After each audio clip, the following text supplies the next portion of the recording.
जय सिया राम। सब सुख लहे तुम्हारी सरना, तुम रक्षक काहू रटना।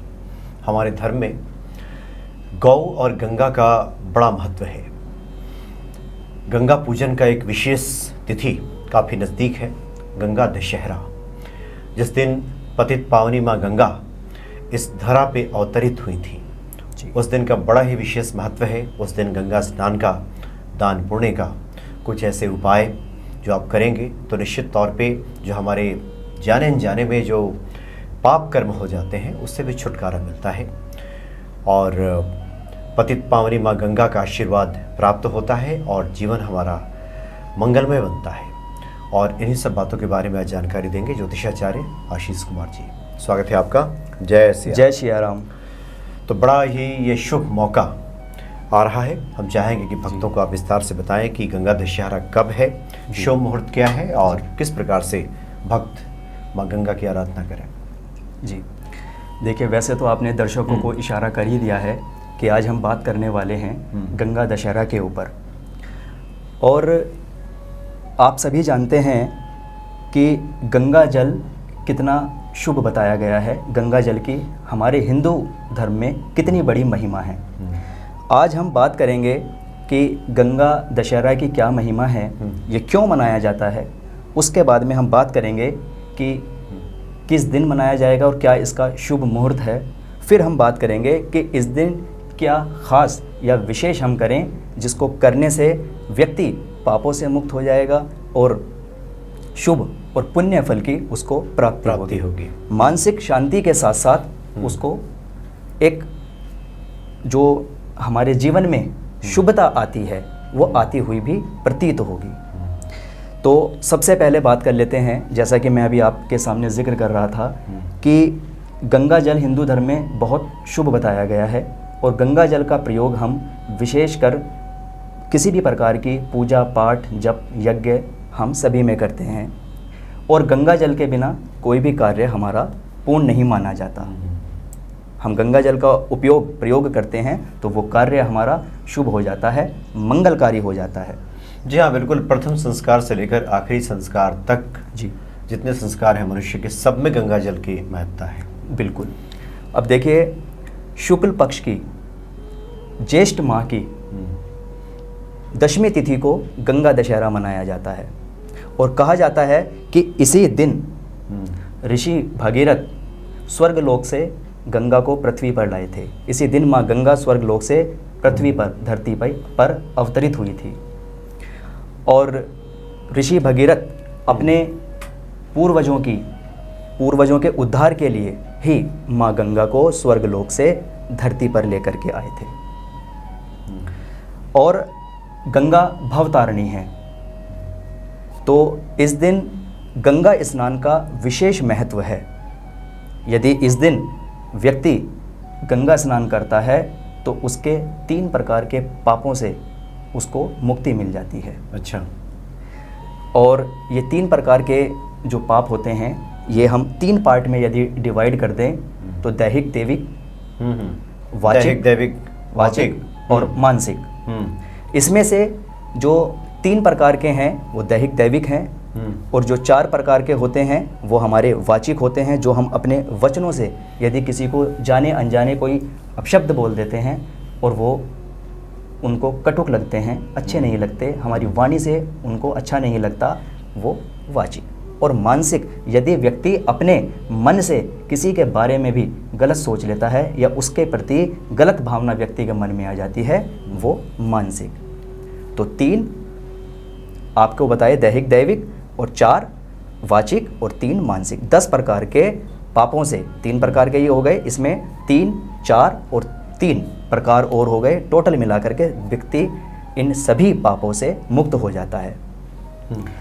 अब देखिए, सबसे पहले हम जान लेते हैं कि इसका शुभ मुहूर्त क्या है।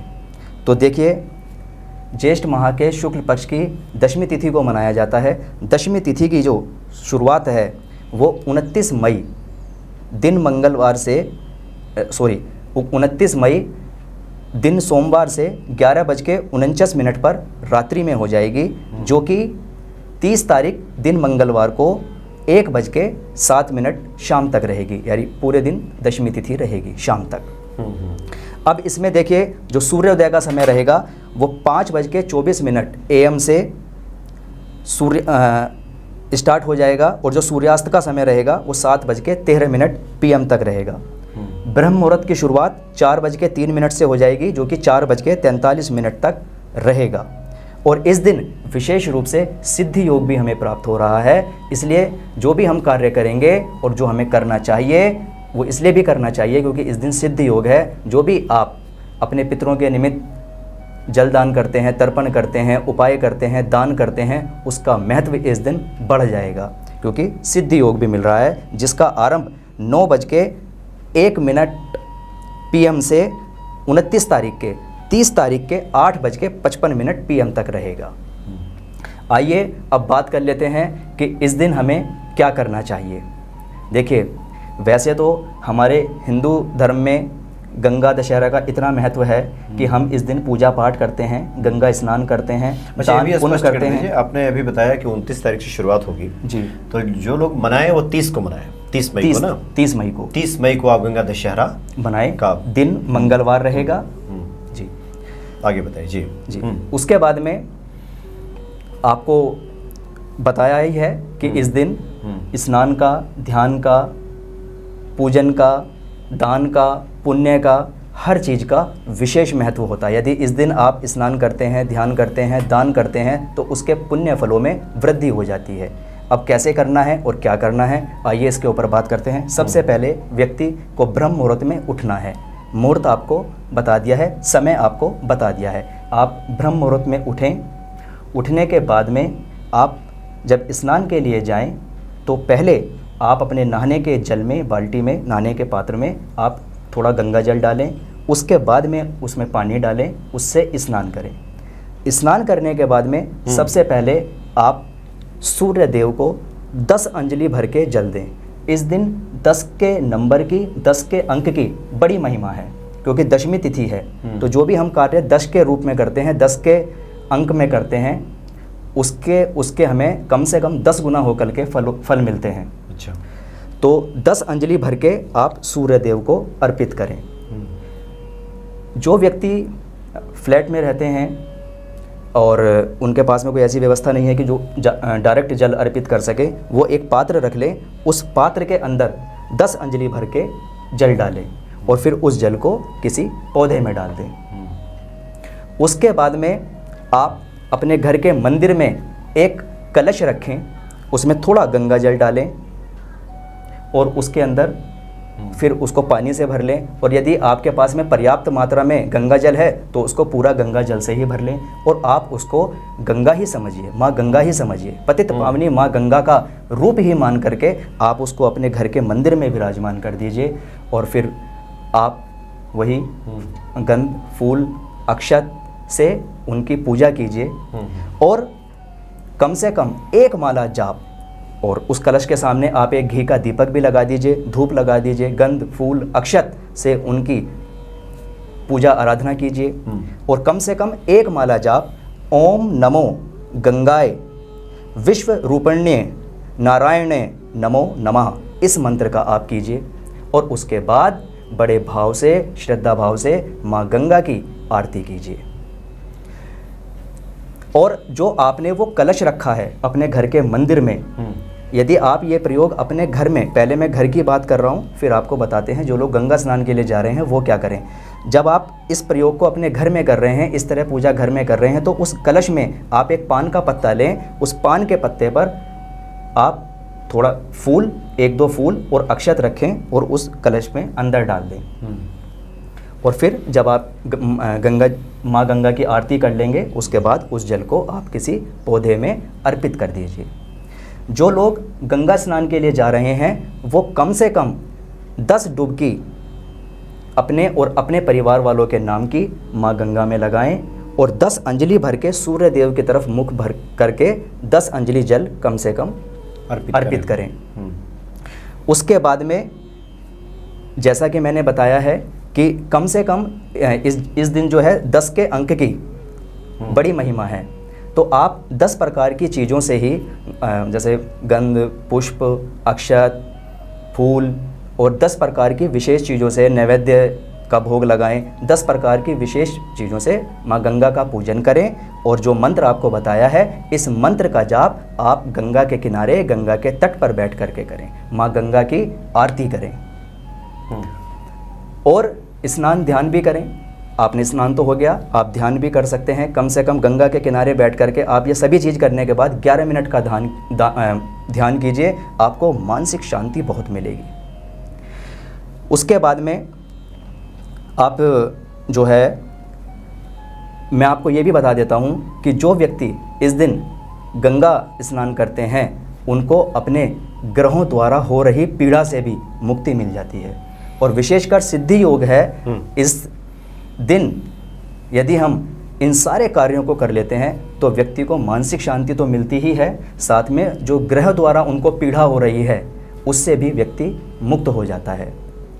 उसके बाद इस दिन यदि व्यक्ति भगवान शिव पर यानी शिव जी की पिंडी पर, शिवलिंग पर 10 प्रकार की चीज़ें अर्पित करें, चाहे वो 10 प्रकार के फल हैं या 10 प्रकार की वस्तुएं हैं, बहुत सारी नाना प्रकार की चीज़ें शिवलिंग पर अर्पित की जाती है। यदि इस दिन कोई व्यक्ति शिवलिंग पर जल अर्पित करने के बाद 10 प्रकार की वस्तुएं शिवलिंग पर अर्पित कर देता है तो उसको मनोवांछित फल की प्राप्ति मिलती है।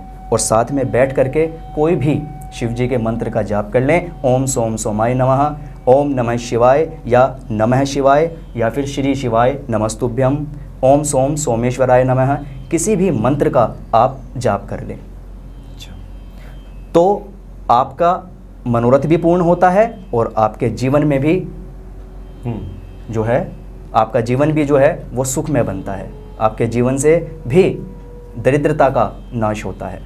आपके जीवन में अन्न और धन की कभी कमी नहीं रहती। मानसिक अशांति कभी भी जीवन में आपको किसी भी प्रकार का एंजाइटी, टेंशन और डिप्रेशन नहीं होगा। इस दिन आप यदि भगवान भोलेनाथ की पिंडी पर, शिव जी की पिंडी पर, शिवलिंग पर आप 10 प्रकार की चीज़ें अर्पित कर देते हैं। उसके बाद में इस दिन आप 10 प्रकार की वस्तुओं का दान अवश्य करें। अंक वही रहेगा 10 का। 10 प्रकार की यदि आप चीज़ें दान करते हैं तो उसका भी बहुत महत्व है।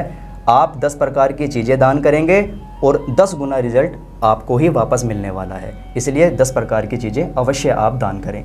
अब जिनकी इतनी व्यवस्था नहीं है कि वो 10 प्रकार की चीज़ें करें तो वो 10 केले ही ले लीजिए, 10 व्यक्ति को जल ही पिला दीजिए, 10 व्यक्ति को शरबत पिला दीजिए, या किसी के घर में लोगों का आना जाना ज़्यादा होता है, अगर शुद्ध जल भी आप 10 व्यक्तियों को पिला देते हैं तो समझो आपको गंगा दशहरा का पूर्ण फल मिल गया। इतनी बड़ी महिमा है। इस प्रकार आप इस दिन अपने गंगा दशहरा को, यदि आप गंगा स्नान करते हैं तो आप ज़रूर जाइए और इस तरीके से, इस विधि से आप गंगा स्नान कीजिए और अपने जीवन को साकार बनाइए। और यदि व्यक्ति घर पर बन रहा है, घर पर है, तो अपने घर में भी आप इस तरह पूजा पाठ करके, प्रयोग करके आप गंगा दशहरा मना सकते हैं। क्योंकि गंगा दशहरा का बहुत विशेष महत्व है। यही छोटी छोटी जानकारियाँ होती हैं जो पहले हमारे बड़े समझें, फिर अपने बच्चों को समझाएं। ये छोटी छोटी चीज़ें यदि हम जीवन में करते चलते हैं तो किसी भी परिजन को आगे आने वाले समय में ये नहीं कहना पड़ेगा कि हमारे बच्चे, हम तो कर लेते हैं लेकिन क्या हम अपने बच्चों के बिहाव पर कर सकते हैं? क्योंकि अगर आप करोगे तो आपके बच्चे भी करेंगे, आप उनको सिखाओगे तो वो करना सीखेंगे। और जो आपको यहाँ से हमारे प्रोग्राम के माध्यम से हमारे दर्शकों को छोटी छोटी जानकारी दी जाती है, इस प्रकार की छोटी छोटी जानकारी को जब आप अपने जीवन में अपनाना शुरू कर देते हैं तो आपको पता भी नहीं चलेगा। देखिए, वैसे तो व्यक्ति इकट्ठी इतनी सारी पूजा पाठ नहीं कर पाता, लेकिन इन व्रत, पर्व, त्यौहार और ये इन छोटे छोटे रूप में जब हम एक एक दिन जो हमारे ये विशेष दिन होते हैं, जब हम इसमें कुछ करते चलते हैं तो आप देखेंगे कि पूरे साल में बहुत कुछ इकट्ठा हो जाता है और उन्हीं का पुण्य फल हमें हमारे जीवन में प्राप्त होता है, जिससे हमारे जीवन में बहुत सारे कष्ट नहीं आते, दरिद्रता नहीं आती। बिल्कुल। तो शुभ मौका है, जो लोग गंगा जी के किनारे रहते हैं, आसपास में अगर नज़दीक है गंगा जी, तब तो वहाँ आप ज़रूर जाएं, गंगा स्नान करें। लेकिन जो लोग घरों में रहेंगे उस दिन भी स्नान तो प्रतिदिन सभी करते हैं, लेकिन उस निमित्त आप स्नान कीजिए। और आपने एक बात बताई थी कि जी। किसी पात्र में पहले गंगा जल डालिए, फिर उसके बाद जल डालिए। जल डालिए, क्योंकि यदि आप जल में गंगा जल में यदि आप जल डाल देते हैं तो वो पूरा गंगा जल बन जाता है। अच्छा। हाँ, तो पहले आप गंगा जल डालिए, क्योंकि गंगा जल का इतना महत्व है, तो जिस चीज़ का महत्व है पहले आप उसको ही डालेंगे ना। ज़्यादातर मामले में होता है कि जल में लोग गंगा जल डालते हैं। तो पहले आप ऐसा गंगा क्यों? जल डालिए, फिर आप। अच्छा, तो ऐसा ही कीजिए। तो निश्चित तौर पे माँ गंगा की कृपा होगी, और उद्धारक है माँ गंगा। माँ गंगा के बगैर उद्धार व्यक्ति का नहीं हो सकता। और ऐसा नहीं है कि सुनने में बहुत ही कठिन लग रहा हो कि इस तरह से नहाना होगा, इस तरह से करना होगा। ये जीवन का एक अंग बनता चला जाता है, और जैसे जैसे इन चीज़ों में आप उतरते जाएंगे, आप यकीन मानिए आपके जीवन में सुगमता प्राप्त होती है। ये छोटे छोटे उपाय, आपका आत्मबल मजबूत होता है, आपको इस जीवन संघर्षों से जूझने की शक्ति मिलती है जी। अपने सनातन की श्रेष्ठता का आपको भान होता है, और आत्मगौरव बढ़ता है जब हम अपनी संस्कृति के बारे में, अपनी इन चीज़ों के बारे में जानते हैं, समझते हैं। तो इसको बस क्रिया मान के ना करें, एक हृदय के भाव से करें, और धीरे धीरे आप देखेंगे कि आपको आनंद भी आएगा और जीवन आपका सुगम होता जाएगा। बहुत बहुत धन्यवाद आपका। जय सिया राम। जय सिया राम। जय सिया राम।